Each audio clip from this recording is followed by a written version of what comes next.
Okay, so it's back in. It went in super easy. I already got the stuff plugged back in. The bolts up. I'm just gonna go over one more final touch. Now see, that is the hose I'm talking about. I got it capped right now with that rubber piece, but inside there is where that one little E clip is, and there's or snap ring, whatever you want to call that. Those things that kind of make this a quick connect, but now all I have to do is just pull that green cap off and push it on. I don't have to worry about trying to get the thing in there, because forget that. I mean, this one over here,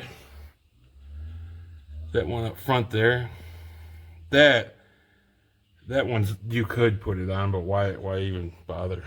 So another thing I did is the shift rod up in there that goes to the front that I showed you earlier that you take out.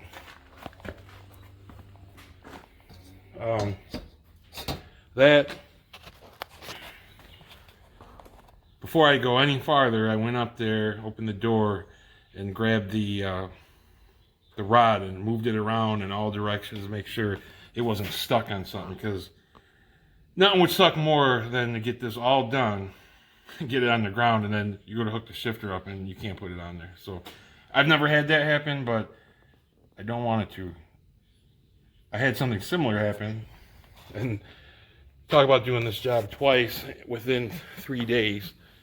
The first time I did this, the transmission I got came with this rod, and it looks fine, you know. You wouldn't think nothing of it, but oh, this shop's getting a major revamp. I work a lot of hours, so I don't get a lot of time to clean and put stuff away or throw the garbage out I don't need. So that's the near future. Anyway, I put it all together, and I went to put it in 1, 2. It was fine. Would not go in 3, 4. I couldn't figure it out. And then as I was wobbling it back and forth, I noticed that bar was hitting the torque tube and wouldn't let me go in there. And that thing doesn't bend easy, so I don't know. It might have got bent in shipping or something like that. So I ended up, you know, and I ended up doing that thinking I was going to save time later by putting it on there. Well, I just ended up using my original one, and it wasn't, you know, not bent. And then so I had to take it out, put it back in. Then I drove it, and second gear was grinding like a mofo. So I was like, what? So then I had to take it out again. The good thing is I ended up making out on this deal, because I bought the transmission for $2,500, and then I had the grinding problem, and then the guy said I could send it back to him. I could either take it somewhere and have them fix it, or fix it myself, and he would give me money for labor and parts. So after talking, I decided to do it, and the guy gave me like $1,500 back. So the transmission cost me only $1,000, and then I sold the T56 that was in the car for like $1,400. So I actually made $400 by swapping it to this ZR1 transmission. Anyway, so just wanted to mention, when you get this far, I would check that just to make sure that you don't have to. You'd have to take all this shit out if you had that thing stuck under something or whatever. You'd have to take everything out. So it's just a quick check. And with it, you know, if you do this on the floor, it's no big deal. But on the lift, just get a ladder, go up there and check it. Because the way the car's set up, I'm not going to lower it, because there's nothing supporting the transmission. I don't really want to leave it lay on the the tunnel with all the bolts. So as far as this goes now, all I have to do before the rear end is just go over those bolts with you know, tighten them down real good with instead of just hitting them with the electric ratchet.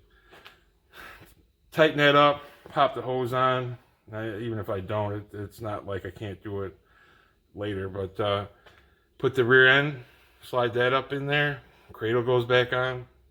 I mean, that's like once this part's done, this is like home free from here. Like, if I wasn't sitting here doing a video about it or talking about it, I'd say at this point where I'm at right now, I could be 100% all back together in about 2 hours, maybe 2.5.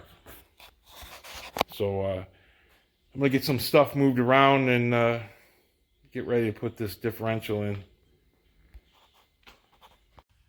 Okay, I got the diff back in. These lines are pushed back in to the pump here, and then the pushed back in up front. All the diff bolts, wiring harness is reattached.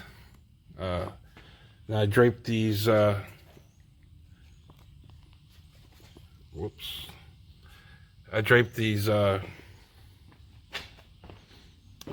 brake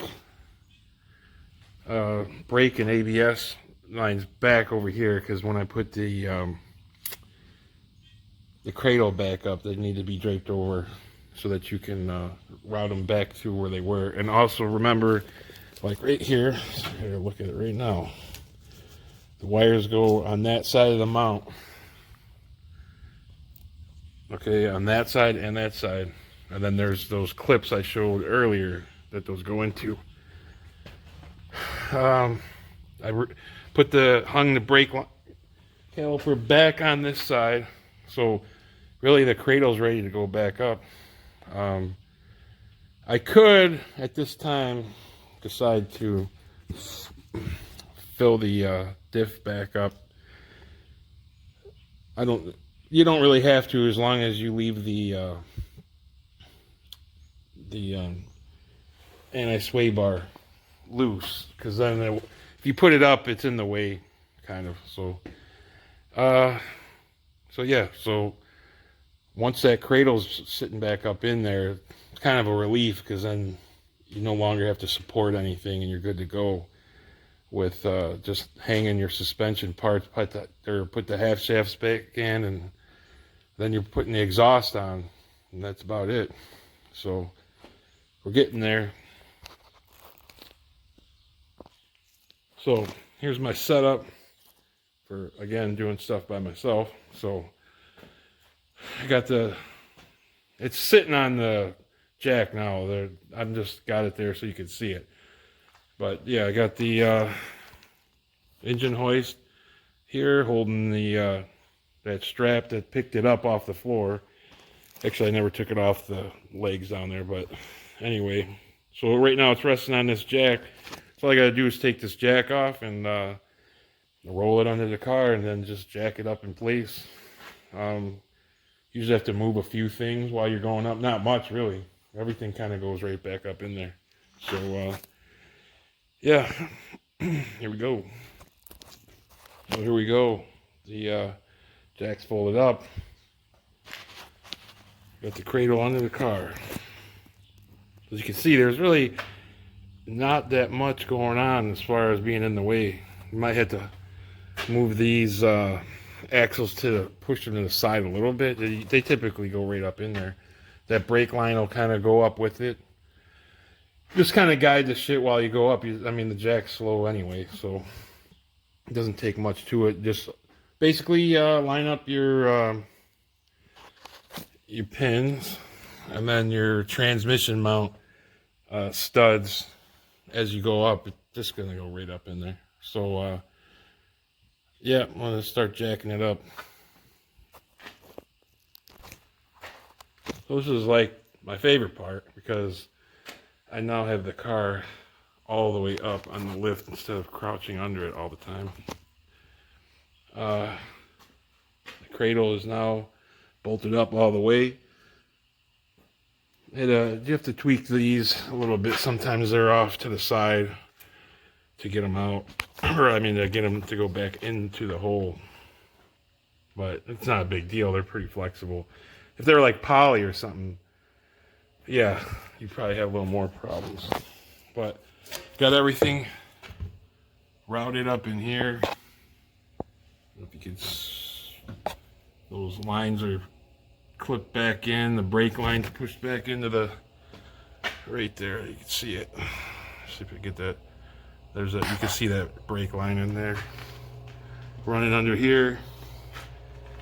Make sure it ain't touching nothing. If it is, just tweak it a little bit. But now we're just like putting suspension parts on.